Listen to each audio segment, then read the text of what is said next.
ইট পাথরের নাগরিক বিস্তার বিলীন করেছে প্রাণ প্রকৃতির আশ্রয়। উল্টো রথে রাজধানীর বিভিন্ন আবাসিক এলাকায় বাসাবাড়িতে হানা দিচ্ছে বিষধর সাপ। প্রাণঘাতী খোয়া গোখরা ও পদ্ম গোখরার প্রজনন মৌসুমে নগরবাসীকে তাই বিশেষ সতর্কতার পরামর্শ এনিম্যাল রেস্কিউয়ারদের। নতুন ব্লেন্ডে আরো রিচ অ্যারোমায় সেলন ফ্যামিলি ব্লেন্ড টে। রাজধানীর বিভিন্ন এলাকা থেকে উদ্ধার হচ্ছে বিষধর সাপ। ৩.৫ মাসে অন্তত ৩২১টি সাপ উদ্ধারের তথ্য দিচ্ছে বাংলাদেশ অ্যানিমেল ওয়েলফেয়ার অ্যাসোসিয়েশন। সে হিসেবে ঢাকায় গড়ে প্রতিদিন ৩টি সাপ রেস্কিউ করেছে সংগঠনটি।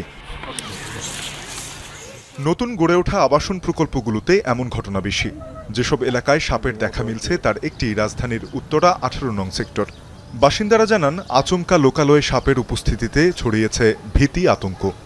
আর কি ফাজলামি করতো ডাক্তার ছুটো হা বললে ২-৩ দিন মারা হবো না। পরে আইসি আয়া ফুসকে দিছি, কিন্তু আমার চোখকে ভালো ক্লিয়ার আহে না। পরে দেখি দেহ, পরে খেয়াল করে দেখি ঠিকই হাফ বস্তা নিচে বড় হাফ। তার আগে তো সাপ পাওয়া গেছে, বাচ্চা, এগুলো মানে মাঝে মধ্যে পাওয়া যায় আর কি। ভীতিকর একটা পরিবেশ এটা আর কি। আমরা সেদিন খুব ভয় পাইছিলাম যখন ওইটা নাকি আমরা দেখি।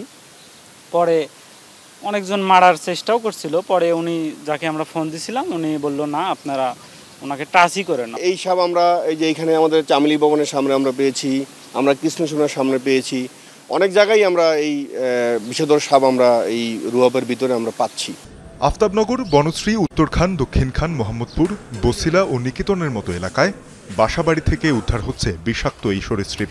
আবাসিক এলাকাগুলোতে পাওয়া এসব সাপের বেশিরভাগের ছোবল হতে পারে প্রাণঘাতী। ভয়ঙ্কর বিষধর খইয়া গোখরা, মাথায় এক চোখ আঁকা পদ্ম গোখরা বা মনোকোল্ড কোবরা, ওয়াল স্ট্রেইট ও রাসেল ভাইপার আছে ঢাকার বাসাবাড়ি থেকে উদ্ধার হওয়ার তালিকায়। তো মাত্র 2টি নির্বিষ সাপ ছিল।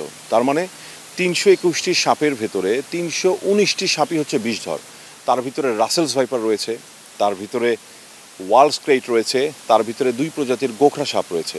সচরাচর বিষধর সাপগুলো একটু নিশাচর প্রকৃতির সাপ হয়, যে এরা দিনে ঘুমায়, রাতের বেলা চলাচল করে। তো আমাদের কিন্তু যে রেস্কিউ কলগুলো আসে সচরাচর এটা আমরা রাতেই বেশি কল পাই।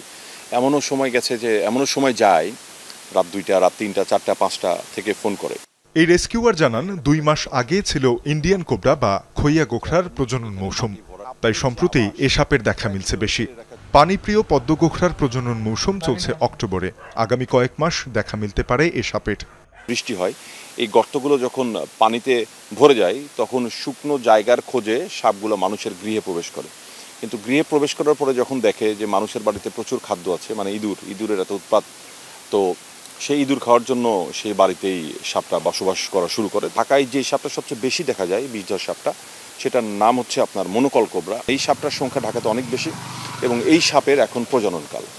ডিম থেকে বাচ্চা ফুটতে আর 5-7 বা সর্বোচ্চ 10 দিন সময় লাগবে। তো তখন আমরা প্রচুর এই সাপের বাচ্চাগুলোকে উদ্ধার করব। যেই জায়গায় কয়েক কিলোমিটারের মধ্যে মানুষের কোনো বসবাস নেই, একটা আপনার চর অঞ্চল যেখানে কোনো মানুষ যায় না, তো এরকম জায়গায় সাপটাকে ওই পরিবেশে আমরা অবমুক্ত করি। ব্যাপক নগরায়নে জলাধার, বনাঞ্চল ধ্বংসে হুমকির মুখে সাপের আবাস।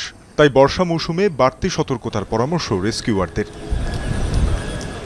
লোকালয়ের আগ্রাসী বিস্তারে সংকুচিত হতে হতে অনেকটাই বিলীন হয়েছে বনবনানী। বিপন্ন সব প্রাণী সরীসৃপ তাই খাদ্য ও বেঁচে থাকার প্রয়োজনেই হানা দিচ্ছে মানুষের আবাসে। অথচ পরিকল্পিত ভাবনায় এ শহরেই হতে পারত প্রাণ প্রকৃতি ও মানুষের সহাবস্থানের এক চমৎকার গল্প। তানজিম শাফিন, যমুনা নিউজ, ঢাকা।